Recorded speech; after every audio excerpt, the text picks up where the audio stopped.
Dr. R.J. Rushdoony, RR 161AE58. Charles Darwin and Evolution. From the Easy Chair, excellent colloquies on various subjects.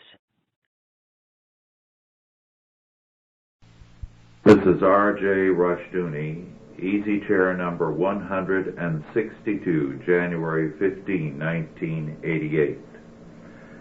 This evening, Otto Scott and I are going to discuss Charles Darwin and, generally, evolution. By way of introduction, I'd like to cite a recent book written by Michael Denton, D-E-N-T-O-N, Evolution, A Theory in Crisis. This book was published in 1986 by Adler and Adler, and is quite an interesting work because here is a man who is not a Christian, whose specialty is molecular biology, who says that there is clearly no evidence for Darwin and evolution. He says, in brief, we don't know what happened.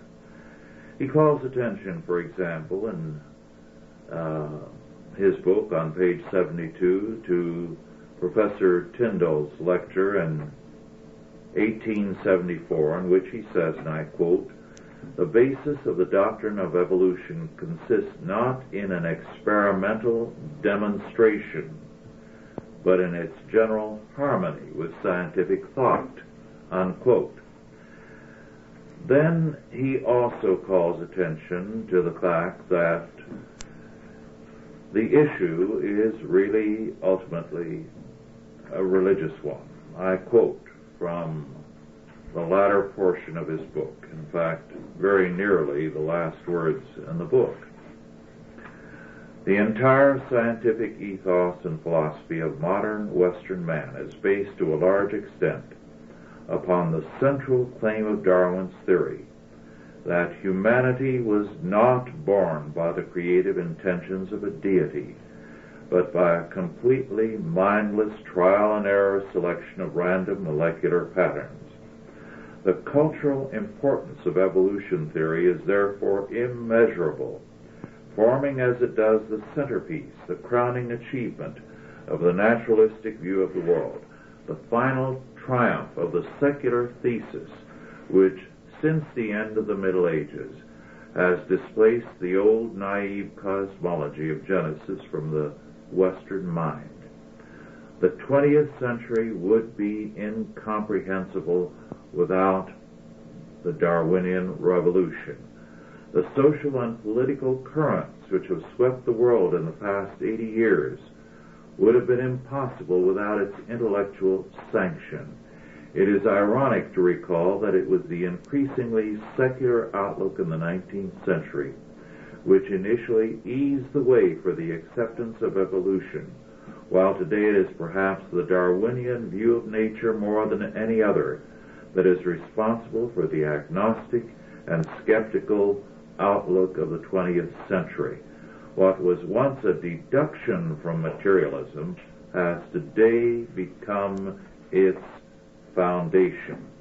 Ultimately, the Darwinian theory of evolution is no more nor less than the great cosmogenic myth of the 20th century, unquote. Now, this is a very interesting statement by a man who does not believe in God or in creationism, but simply says that it, like Darwinism, is a myth.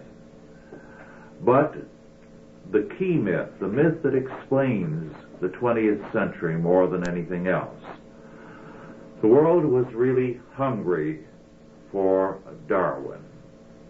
They were predominantly unbelievers. They wanted some excuse to junk the Bible.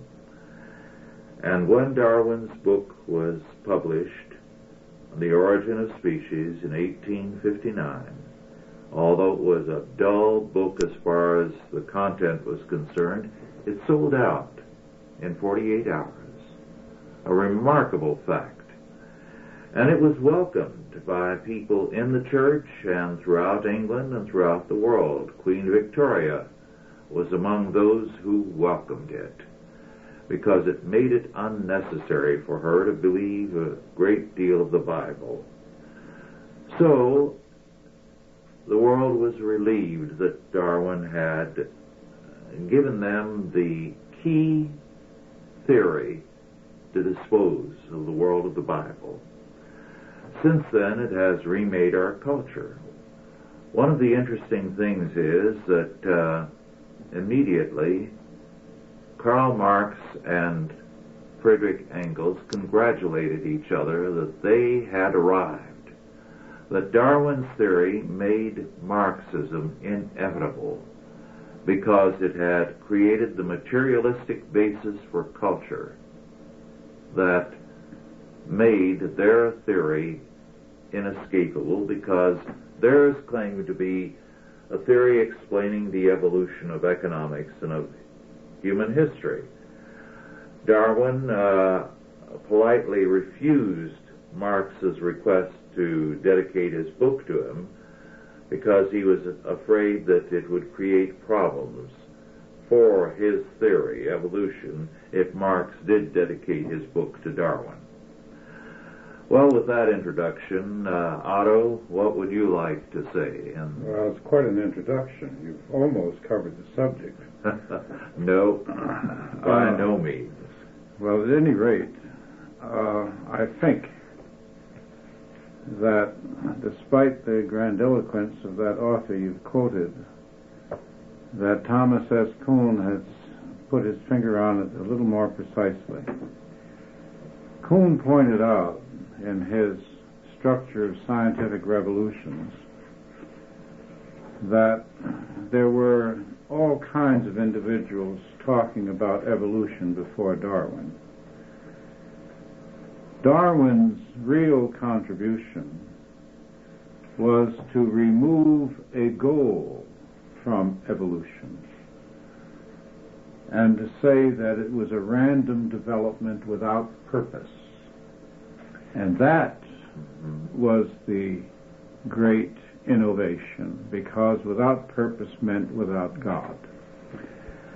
Now, randomness, and you wrote about this, so I'm preaching to the choir here, and to an extent. Now, to remove God was one thing, but as soon as Darwin removed God to the satisfaction of those who wanted to see God removed, it was necessary to put up another one. So the next one that was put up very quickly, almost without a shift, without a breath, was science. This great phantom rose up, science, which was going to take care of all of us and take care of all the problems of the world. So then evolution became married to science. Yeah. And the goal of science is to improve all of us. So that you come out of it with something entirely different. Instead of atheism, you come out with, this is why Marx and Engels thought their day had come, because they were sort of crackpot claimers of being scientific. I mean, if anyone has ever had the patience to struggle through Das Kapital, you know that the man's mind was too disorganized to be scientific or rational even, for that matter. I mean, it was like a magpie. He picked up all kinds of details, some salient and some ridiculous, and mingled them all together in a sort of an egg beater of his brain. But beautiful description of his mind. So what we've come out of the Darwinian, Darwinism evolved into something different than Darwin, and racism is one of the fallouts, because of the idea of the advanced scientific man and the backward primitive man. And of course, in 1860, they were encountering primitive man in Central Africa and in other places, which was quite a shock. So, well, Denton in his book cites that passage. Does it? From Kuhn, yes. Oh, does he? Yes. All right, I'll take back what I said there. A key factor in the importance of Darwin. Darwin supplied that. Right. And Gordon Childe gave the perfect answer to what followed in a book written, I guess in the early 50s and still in print. What really happened in history? No. Man makes himself. Oh.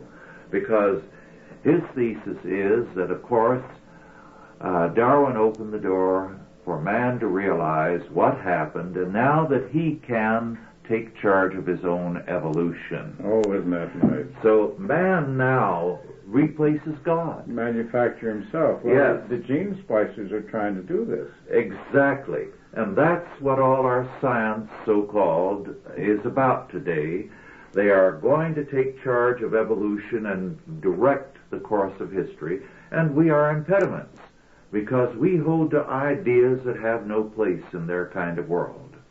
Well, it was very interesting. I have here something from the Times Literary Supplement in London,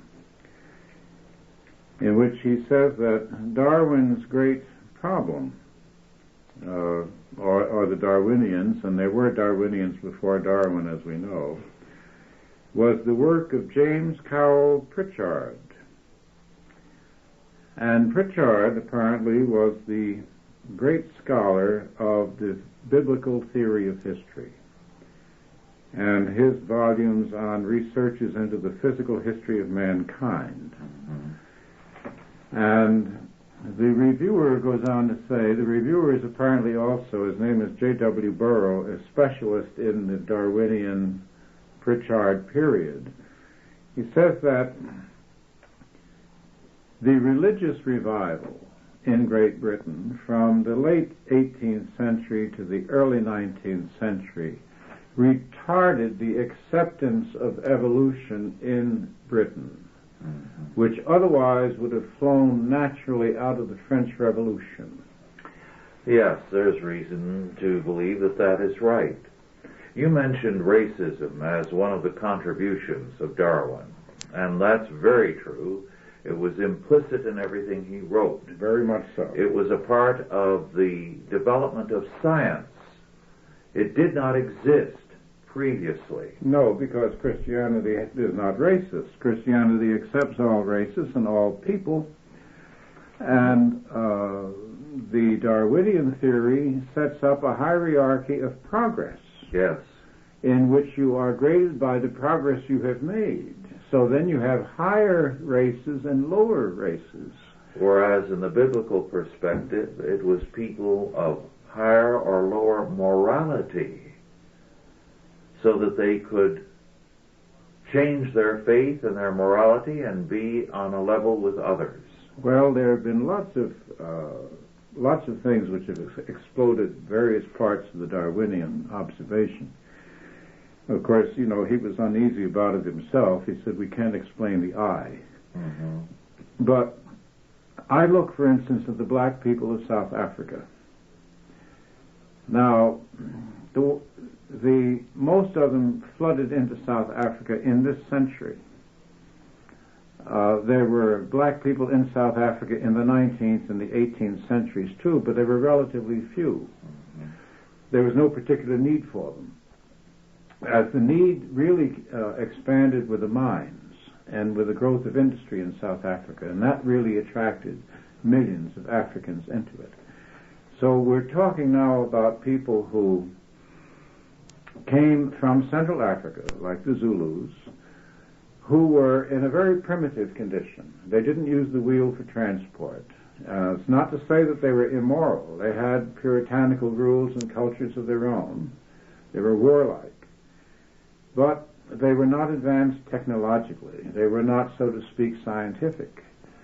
Now, placed under the white government of South Africa and exposed to education, exposed to medicine and so forth, many of them have made the leap into the 20th century and into the very top levels. They have black physicists down there, they have engineers, lawyers, and doctors, and they've passed the same examinations as everybody else. But according to the Darwinian theory, this should have taken them 2,000 years. Yes. Well, there was an interesting essay written on Africa by a Canadian scientist a few years back. The man has since died, and his name escapes me at the moment. But in the course of it, he pointed out that the Africans had a great deal of inventive and scientific ability, but they had no cause to use it because of their contempt for the ordinary man. Well, then they had the slave system. Yes.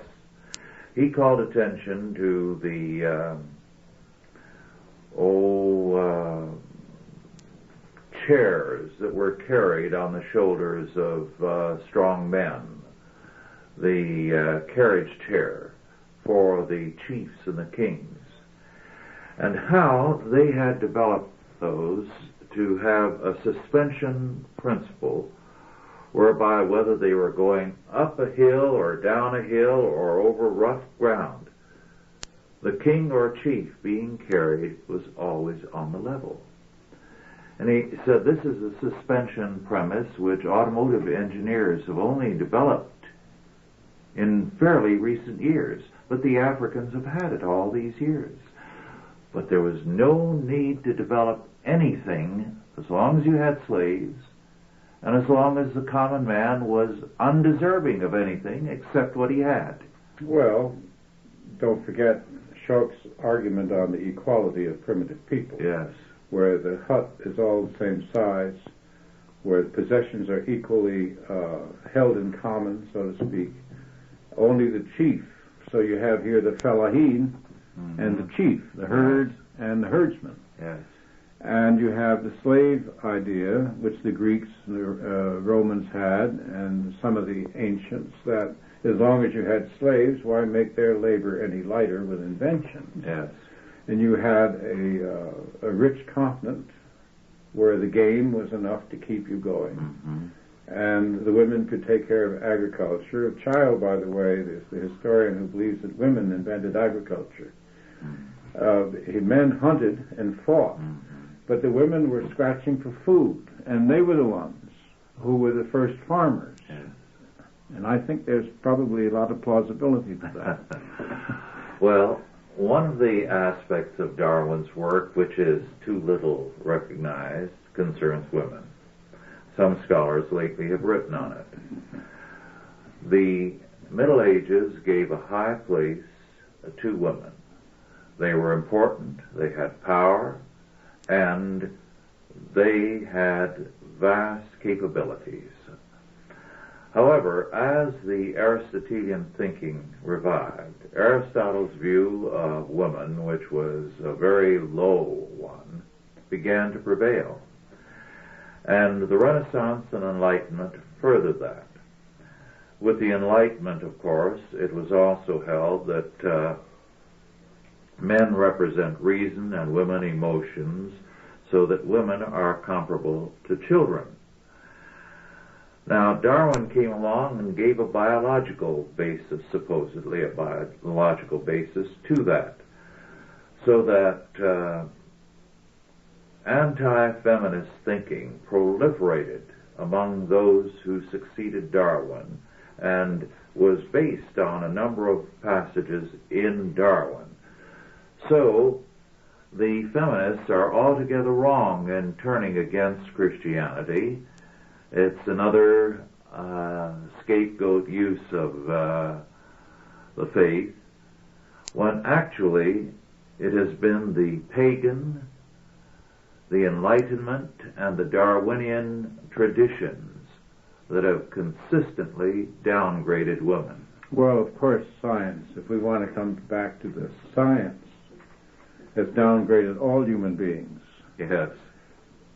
The scientist looks at a human being as simply a subject, an experimental subject, no different basically than a guinea pig.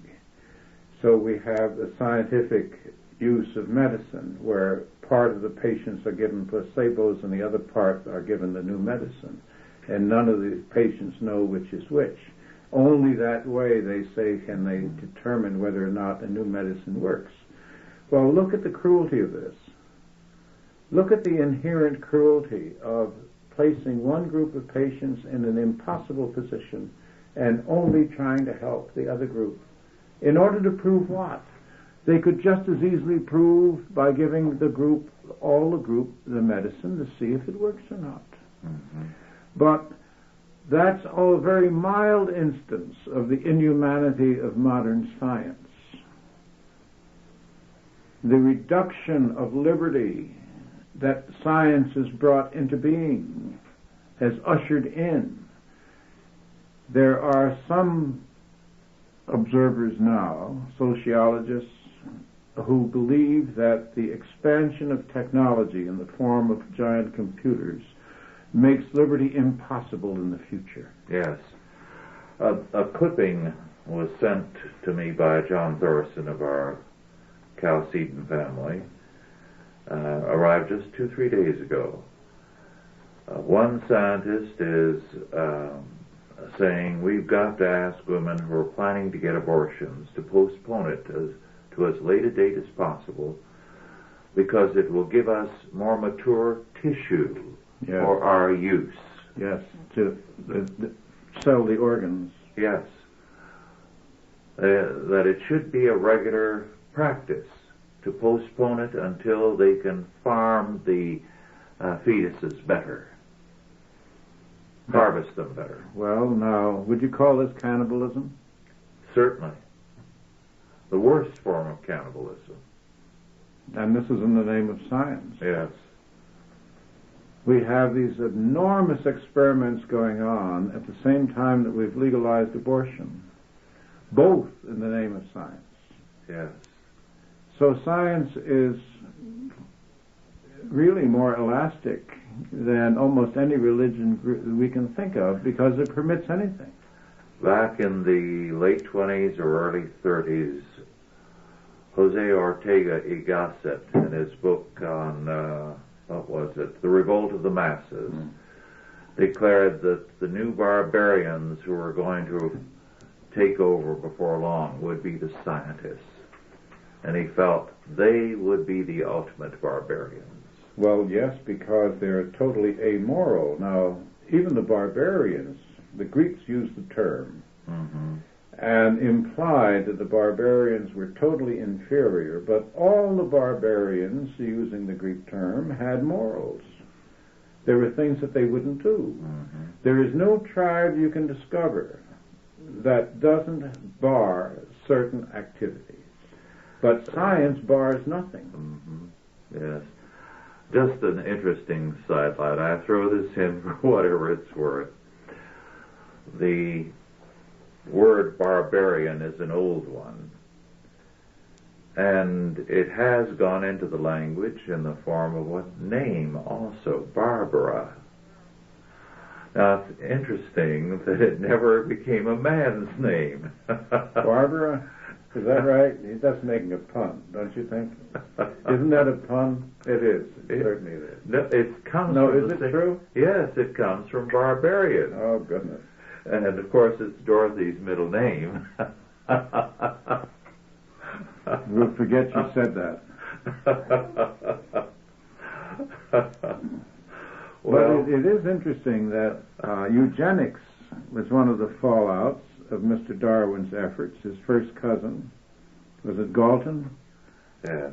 Who started the idea of eugenics and of breeding people, which culminated in one sense in Hitler's efforts to create the new Aryan, and in another sense in the arguments of the Soviets that they were going to create a new man. You know that Darwin had a legitimate reason for being interested in eugenics and breeding, because like so much of the British royalty and European royalty, his own family had a great deal of inbreeding, close relatives marrying in order to conserve the property they had. Well, it was a forgotten the name of the fortune, the ceramic people. Wedgwood, that's right. And Darwin married his own first cousin. Yes. Which put some more of the family money together. The first cousin is a very close relationship. Yes, and the Darwin family was not free from its taints as a result of all these intermarriages. That's interesting. But what is more interesting is the fact that when you bring up these matters, I spoke to the Freedom Foundation's group. They had secondary school teachers, high school teachers, at their summer camp. And I was one of the conservative speakers. Dwight Murphy was another. Everyone else was liberal. And when I spoke about Darwin and the name of his great work, the Origin of the Species, or the Survival of Favored Races in the Struggle for Life, one of the teachers in the front row got so excited that he jumped up and hollered, "That's not true." That's the actual title of the book. Yes. A racist title if there ever was That's one. right. And I had to have somebody send out for a catalog to show it to him at the end of the talk. And he turned his back and walked away. He was very indignant, as though I had invented this. Yes, I've encountered that sort of thing from a superintendent of schools once. When I gave a citation of something in an education report by the former president of Harvard, the one who was High Commissioner in Germany, a chemist. Conant. Yes, J. Bryant Conant. A report he wrote for the NEA. And he charged me in the meeting with being a liar when I produced the statement, Xeroxed from the book. Mm-hmm. He refused to acknowledge it. Well, what can you say? This was an educator? A superintendent. Superintendent. Yes. And the one that challenged me was had a master's degree and was teaching high school kids. I don't know what he was teaching them, but he was teaching. Yes. Typical of the modern educational establishment. Well, when we're talking about science and scientists and morals and lack of morals and so forth, I really think I should say that we're talking about non-Christian scientists. Yes. But the whole field has fallen prey to a sort of hubris. The only letters of complaint I've received, in any number, noticeable number, from my essays in the Chalcedon report have been those that contained any criticism of any scientist or science. Yes. And then I've been called sharply to book right away, as though I have suddenly offended. You could say anything about a man's religion, but not against science. Well, of course, science then is his religion. On one occasion, several years back, I don't recall what it was, but it was something that was very clearly established and obvious. But I was told it was wrong to have such a statement in a Christian publication because we have enough battles to fight without challenging science, whether they're right or wrong. Well, that's ridiculous. Of course, but it's very prevalent.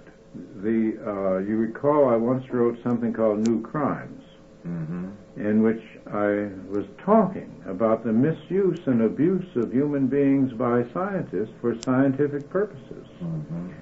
Now, you mentioned that business of selling organs, and I have no doubt that these are genuine sales and that they're expensive sales because we're talking about the extension of life. Some of these organs are the only things that will keep the patient alive. And the doctors immediately say, well, after all, this is a worthy cause. But we know that there's always some money involved. Yes. And we know that it's very difficult to find what is the greater value when these matters are brought up? Yes. Of course, your essay on Galileo, pointing out how fraudulent the history books are on that point about the so-called persecution of Galileo, upset a number of people, particularly those connected with the sciences. And yet, that information was abstracted from a book on Galileo by Santillana of MIT, who was a scientific historian, of science. And it comes from the actual records of the time. Yes. Now, he was a publicity hound. Yes. I'd like to refer to a very, very important article in a journal, Language and Style. Language and Style, Volume 19, Number 2, Spring 1986, has a lead article by Robert Keefe, a professor who writes on literati, language, and Darwinism. This point is a very, very important one. He points out how the era prior to Darwin was the age of the literary man, of literacy. So much so that he said, perhaps the motto could have been scribo ergo sum, I write, therefore I am. And some of the great works of all time were produced in that era, works of research, multi-volume works, phenomenal research. But then came Darwin. And Darwin, in his book, The Descent of Man and Selection in Relation to Sex, wrote as follows about language, and I quote Darwin. I cannot doubt that language owes its origin to the imitation and modification of various natural sounds, the voice of other animals, and man's own instinctive cries, aided by signs and gestures. Primeval man, or rather some early progenitor of man, probably first used his voice in producing true musical cadence, that is, in singing, as do some of the Gibeonites at the present day, and we may conclude from a widely spread analogy that this power would have been especially exerted during the courtship of the sexes, would have expressed various emotions such as love, jealousy, triumph, and would have served as a challenge to rivals. It is, therefore, probable that the imitation of musical cries by articulate sounds may have given rise to words expressive of various complex emotions, unquote. So, he says, language was just the primitive man related to the apes, raising his voice in sex-starved natural song. I'm using Dr. Keefe's phrase. Well, as Dr. Keefe goes on to say, the idea that language was man's kinship to God, that in a sense, through language, man had in his own being the trumpet of the Lord, as some called it, was dissipated. So that, as Keefe writes, and I quote, in origin and in essence then, our voice, our language, our words, are like the plumage of the peafowl, like the winged flapping dance of the ostrich. They are weapons in the struggle to breed, unquote. Now, with this theory, the end of the age of literacy was inaugurated by Darwin. By the 1950s, you had educators in this country and elsewhere as well saying that perhaps 1/3 of the people born, or as many as 50%, are not of the verbal type.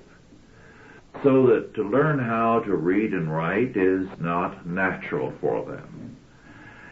And we've seen the progressive decline of the ability to express oneself, to write, to speak, and the cultivation in schools of black English and other forms of illiteracy following as a result of this. And you have the macho behavior, the hairstyle, everything, replacing language. You're going too far too fast, if you don't mind. You're going much too far, much too fast. Well, not as far as Dr. Keith goes. Not as far as Dr. Keith goes, but as far as I'm concerned. Because you've said, in one long stream, a whole evolution from 1860 to 1987. And that's too quick. It's too quick, I think, for the average person to grasp. It's too quick for me to grasp. Beginning with the idea that language is merely an expression of sex, a sex call. Mm-hmm. I would prefer to go back to Picard's argument that when Adam was in the garden, it wasn't necessary to speak. His communication with God was total. And language appeared as a means of communication after he was expelled from the garden, because then his connection with God was severed, and language was the only means of communication left. In other words, language was given to Adam after the expulsion from the garden, and I think that's a marvelous thought. Mm-hmm. And I think that to reduce language to sex is to reveal the character of the writer. Exactly. This is a pornographer, yes, posing Darwin. as a scientist. Yes. Yes, this is pornography. This is the basest and the most coarse possible connotation to make. Of course, but you see, as Keith points out, after Darwin, all thinking in terms of any classical or Christian concept of language disappeared, almost overnight. You're giving him too much credit. I said that to you before when you brought this up. The decline of faith, not Darwin. You know, there could have been a Darwin in the 12th century, and he would have gotten nowhere. Mm-hmm. Darwin didn't create the loss of faith. No, but the point is, and I think Keith is right, it is true that evolution has deep roots in Greek thought, then revived with the Enlightenment, cultural evolution propounded by Hegel about 50 years or more before Darwin. All right, what you're really talking about is the loss of faith by the intellectual. Yes, but then Darwin comes along, and he reduces language, which up to his time was regarded differently. Max Muller, overnight, was turned from a great scholar into an idiot and a fool, an object of ridicule, because all his theories about language and the interrelationship were suddenly outmoded. And Andrew Lang could ridicule him. Among the intellectuals. The intellectuals turned on him because they had found a new fashion. Now, it's the duty of the intellectual to rationalize the civilization, to explain it, to carry the culture from generation to generation. When the intellectuals turn against a civilization, they turn against it totally, and this is what they did here. You're hanging it on to Mr. Darwin. Mr. Darwin was just one voice in a chorus of jackdaws. Except that he's the pivotal point. Well, the turning point. He's a good symbol, and it's true, as Reef says. But the ultimate argument here is that we are animals. Yes, that's what Darwin That insisted. the language has no meaning, no significance. that what we say means nothing, that we are just simple animals, Yes. that we should be bred like animals, we should be treated like animals. No wonder Marx was jubilant, because Marx hated everybody. Everyone who met him could feel his hatred. I mean, Marx didn't have the nerve to kill himself, but he should have. Yes, but you realize evolution, while it was current, was linked with some kind of pantheistic God in Hegel and in others.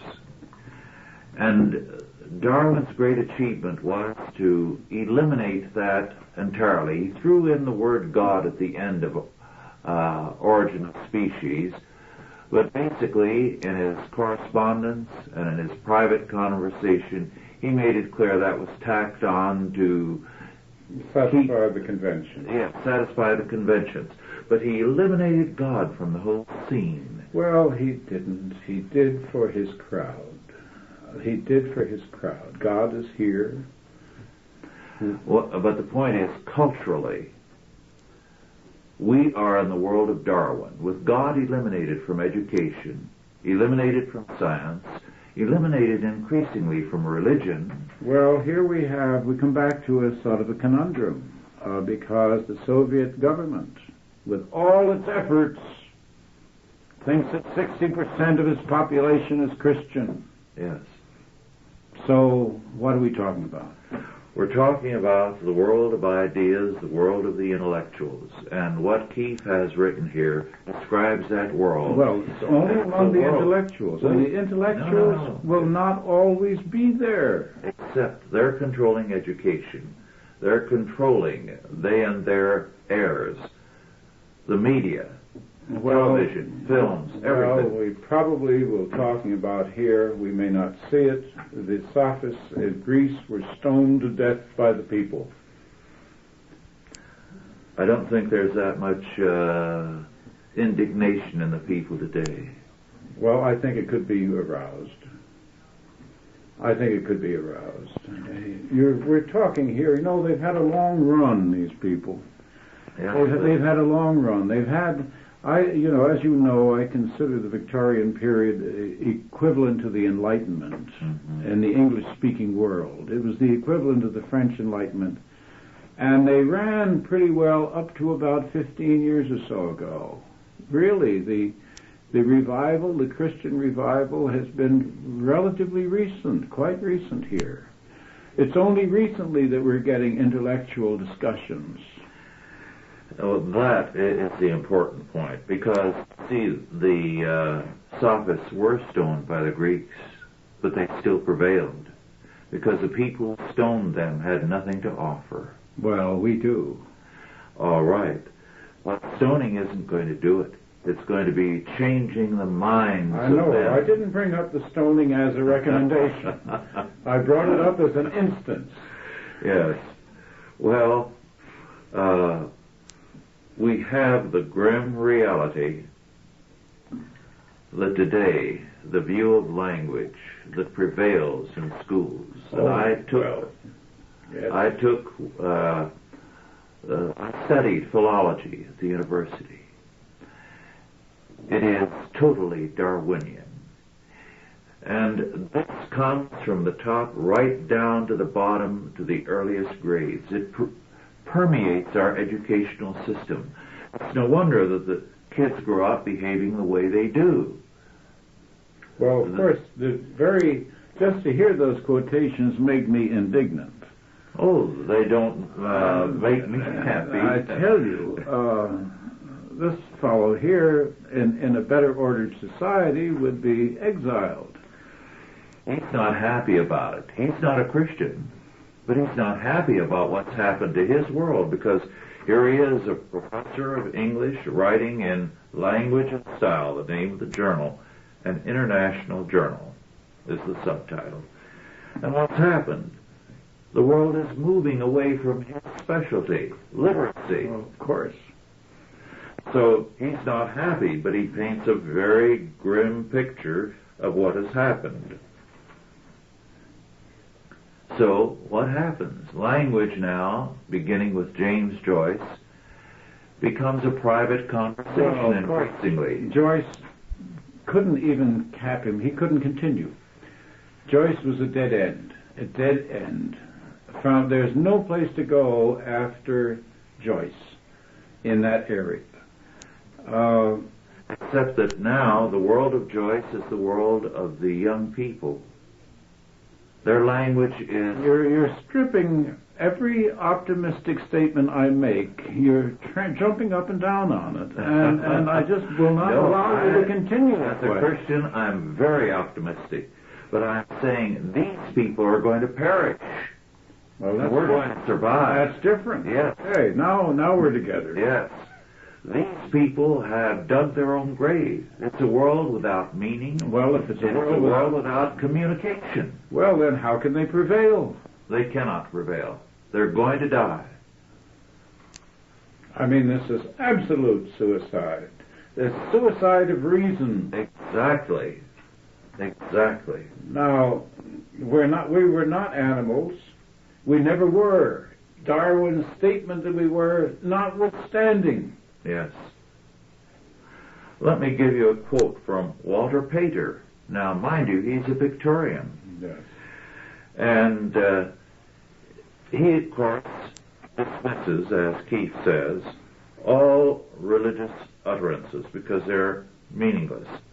He held that language wouldn't stretch that far because a religious utterance insists that there is meaning. The most it will do, that language will do, is to express an ultimately private vision. Quoting from Pater, the writer is vindicating his liberty in the making of a vocabulary, an entire system of composition for himself, his own true manner.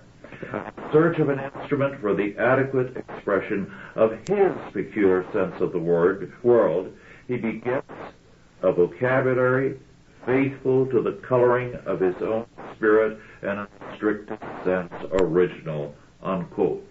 Well, now, that's James Joyce. Yes, now here we have a professor talking about writers, and professors hate writers because professors are jealous of writers and always have been and always will be, because they can't do what the writer can do. The writer can move the audience. The writer uses language as a musician uses music to move the audience up or down, and into action or into inaction. And there is no way that these professors are going to eliminate writing or literature or truth from the world. They have had a long run, but I would say that this particular argument, if it had been presented 25 years ago, would have had been a lot more current. Even though the educational system is falling apart, the fact of the matter is that there are groups appearing, Christian groups appearing, which are playing the role of the old monasteries, reviving the culture. And the parallel is almost precise. We may be beleaguered and outnumbered, but we have the quality. Oh, I couldn't agree more. And this idiocy, how a man could write this and still teach, I don't know. Because this is an expression of utter and total despair. And what else is there for the ungodly, for the unbelievers, except that? And he's describing his world with a tremendous accuracy. And, well, let me read his concluding paragraph. You'll sicken me. Go ahead. I quote, "The descent of man made it very difficult for literati to maintain a level of linguistic pride. After 1871 or so, only politicians would have dared to appropriate so large a metaphor concerning the voice and speech. Darwin dislodged language from its position of ontological privilege, forced us to lower our voices. We sing quieter songs now, without the tone of confident prophecy that sweeps over past and present, predicting the future. We put our circus animals through their paces. We take inventory of our rag and bone shops. We dig potatoes with our pens, and we see that as hard enough labor for a human being. We no longer possess the confidence, the energy, or the ambition to command the trumpets of the Lord, unquote. Speak for yourself. Oh, of course. Absolutely. What a poor, pitiful bastard that was who wrote that. Well, an honest one. That's true. That's true, but a pitiful one. Well, can you imagine learning coming to that cul-de-sac? Well, I can appreciate your horror of him, Otto, because, of course, we believe that language is a blessing of God. Yes, it is. To praise Him and to glorify Him with. And it has been debased and turned into, well, with Darwin, only the gruntings of a sex-starved animal. Well, look at the individuals who have reduced the Bible to pidgin English. Yes. Who've taken all these words heavy with the weight of centuries and reduced it, taken the music out. Yes. Yes. And had the nerve. Yes. Wilson, about 30 years ago, wrote a brilliant article in the New Yorker, about 20 pages long, on the idiocy of the modern translations. The translators, first, he, knowing the Greek and the Hebrew, felt they were poor translators, and second, they destroyed the music of the original, which the King James had captured so well. George Steiner, the philologist and writer, who is a man I do not like, and I've had very mixed feelings. The latest copy of the New Yorker, he did a review of a long book about the Bible as literature, and he exposed the writers so brilliantly. I should have brought it with me, because I'll have to lend it to you. I have that. Have you? Yes. He did a marvelous job. Yes. Marvelous job. Mm-hmm. In fact, I did not know you had it, and I brought it to you this evening, and I'll take it back, because it's worth saving. Yes, it is. Excellent. Yes, it is. Mm-hmm. And the whole question of language and intelligence has been gone into by the various investigators. The ability to abstract, the ability to reason in the abstract. I had a discussion when I wrote the Raytheon book with the chief engineer of the company, who didn't have as much respect for my skill as he felt I should have for his. And I said, why should you feel that way? After all, zero was a writer's concept. Mm-hmm. An interesting fact, language, of course, is disappearing as an expression of meaning with so many of the younger generation, and with it, any general knowledge. Today's paper said that the National Geographic Society is appropriating some money to, I believe, the NEA, a useless appropriation, because knowledge of geography is so totally lacking among the graduates of schools today that they felt they had to do something to restore that. Well, my daughter took a course in geography in an attempt to get on top of the subject or learn a little bit, because she realized she didn't know anything. And do you know what they taught her? Geological structures. Yes. The difference between gravel and the various strata in the earth. They didn't talk at all about the location of the nations or the continents or the oceans or the seas or the rivers or anything else. Apparently, it's a non-subject. Yes. They don't teach it any more than they teach history. When I was a boy, we had to be able to fill in on a map the location of all the nations in Europe, The and capitals, the products, capitals, the yes, population, and the in language, Asia, and everything. Africa, All and in Latin America, everywhere. and we had to know all of the then 48 states and their capitals. Those were routine, simple questions of geography. Now, to go back, recovering somewhat from the effect of those quotes, we no longer in the United States, I'm verifying now what that rat said, we no longer evaluate people by their command of language, by their grammar, by their accent, by their vocabulary, by their references. What then do we value them by? How do we estimate them?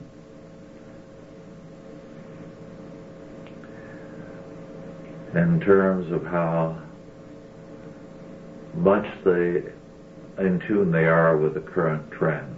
Oh yes, if they catch up with the fashion. Well, nothing fades faster than fashion. Yes. And the intellectual fashion that Mr. Darwin launched is running now into the sand. The books that you have there, those two books attacking evolution from scientific viewpoints, would not have been possible to have been published 20 years ago. And yet there are many more on the market than those. Yes. And even the professor's article is an attack. Yes. He's not happy about Darwin. He has no alternative. No, what has Darwin done to it? He's very deeply distressed because language is disappearing in the English department. In England. Is this an English journal? It's an international journal. Mm-hmm. It is. Is he an English professor? No, he's an American professor. I believe he is at the University of Massachusetts at Amherst. Well, our language, the American language, is becoming something really bizarre. Mm-hmm. I hear people now on interview programs and whatnot putting words together that don't belong together. Mm-hmm. And doing it apparently under the illusion that they're radiating some sort of erudition. Yes. I hear announcers mispronouncing place names. Yes. Yes. Well, the wonderful fact, as you did say, is that there are counter trends, that Christians are waking up, but we need to wake up faster. We do. We have to formulate more arguments on more levels. Mm-hmm. The Christian school movement, of course, is very important in this respect, in that the stress on language in the Christian schools is heavy. So that's very good. Now, Reed Irvine, has something called Accuracy in Academia. Mm-hmm. Yes, I'm familiar with it. And he is beginning to take a look at what the professors are doing in the classrooms in the universities and colleges, and he's exposed some pretty flagrant scoundrels. Mm-hmm. Some of them remind me of Mr. Squeers in Dickens. Yes. Well, our time is just about over. Is there a last word or two you want to add, Otto? Well, I must say that Darwin was, as you say, more of a cookie monster than I had realized. Possibly because I never really was a Darwinian. To me, the chain of life is clear, and it never occurred to me at any time that the links in the chain would move and displace each other. That just didn't seem sensible. The interrelationship of all living things, like the harmony of the heavens, what the Greeks called the harmony of the spheres, the music of the spheres, the creation of God, the idea that it had to evolve just has always seemed to me totally illogical. Of course, it is illogic, and it's because of the death of the idea of causality, the death of meaning, that thinking such as Darwin's could flourish.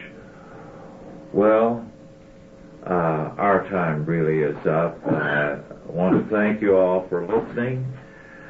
We do appreciate it when you send us suggestions for subjects. We use some and we don't use others. Sometimes we don't use them because we don't think we can talk that long on a subject and don't know as much about a particular subject as we do others, but we do welcome suggestions. Thank you all and good night. Authorized by the Chalcedon Foundation. Archived by the Mount Olive Tape Library. Digitized by ChristRules.com.